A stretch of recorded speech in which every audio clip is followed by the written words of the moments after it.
taking on the challenge of the Great Glen Canoe Trail is no easy feat. However, packing the appropriate kit will ensure you have a fantastic and safe adventure in the Scottish Highlands. This chapter is brought to you by two of the best paddlers in the business, Nancy Chambers and Dave Rossiter. Nancy is an instructor at Glenmore Lodge and is a BCU Level 5 canoeist with over 20 years paddle sport coaching experience. Nancy is a peak UK team member. Dave of Standing Waves has been paddling for longer than he can remember. Dave is BCU national trainer, Level 5 coach and part of the Palm Equipment and Piranha Kayak team. Now check out the equipment chapter. It's really important when you're planning a trip to get all the kit sorted out and try it before you go.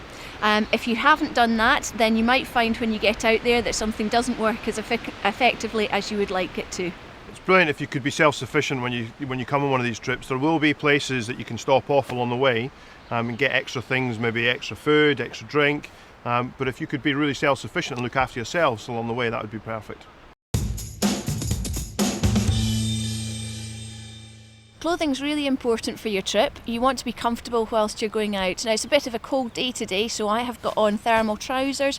On my top I've got some thermal tops, some fleece jumpers, and I've got a waterproof jacket with a nice hood, waterproof trousers on, and I've got my hat on here, and I've also got some gloves that I can wear on the water that don't mind if they get wet. I have some spare clothes with me as well, so I've got a couple of spare jumpers, and usually I will have something that's really big and warm that I can just pop on to anybody. I've got some hats, I've got a buff, and this big orange thing here will go over the top of anybody to keep anybody nice and dry if either I go in or somebody else goes in. I will also be wearing my spray deck and my buoyancy aid in here.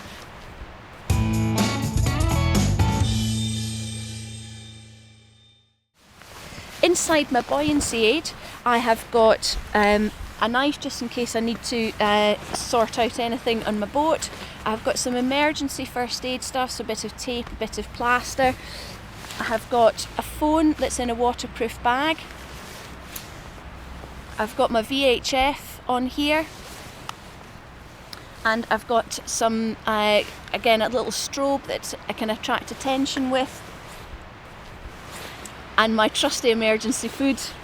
And I've also got, if I'm going out with some other folks in my buoyancy aid, I will also have a sling, and that just means that I can attach myself very quickly and easily onto other folks. So if you've got a group with you, you should be thinking about bringing some extra things. Some sort of towing system is also really useful. There's also down there, there's a repair kit, and that's got some tape to stop holes, some putty to stop holes, some multi-tools for sorting stuff out. Coming across here, we've got some repair kit for us. We've got a first aid kit. We've got all the midgie spray, midgie nets, sun cream, little emergency bivvy bag, a group shelter that everyone can get into if they need to, hot flask if you need a hot flask, and also a throw bag if you decide to go down the river sections.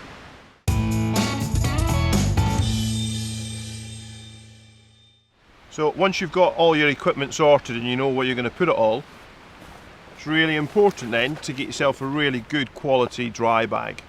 Make sure the dry bag is going to be robust, it's going to take the knocks and the bangs it's going to have, and that when you're working with it, it's going to create a good seal for you so that it can all hold into the stuff and keep everything dry in case you have a problem there.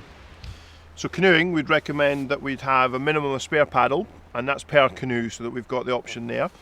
We're also going to bring with us our canoe poles. They're going to be brilliant for when we want to do any sailing or rafting the boats together there. Other things, we've got our porter's trolley. Our porter's trolley is going to be great for getting around those locks. Big heavy canoe takes that load, make it easier for us. And then also, big bucket. Let's get rid of all that water out of the canoe, so let's have a baler with us as well. So when getting your canoe packed ready for your adventure, it'd be really essential to have some buoyancy bags front and back. That's going to help make life easier for the rescues, keeping the boat much more stable when it's full with water for that side of things. So that would be really essential. It'd be great to have a minimum of painter definitely on the front, so 1 painter per canoe definitely in the front of the boat. That would allow us then to do any form of rafting, any form of towing. Also makes it easier for going through some of the locks and things that way. So when packing, it'd be really essential if we could make sure that we've got our area around us as clean as we possibly can. So bags stashed out the way or tied in so they're completely out of the way, our spare paddles, and most essentially all the ropes to make sure they're clean, tidy and tucked away so they're not going to be causing any form of entrapments for us.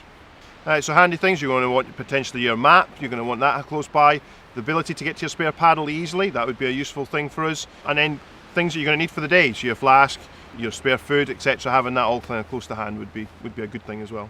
This type of kit is for a day trip. If you're going away for a longer expedition, then you might want to take extra stuff with you.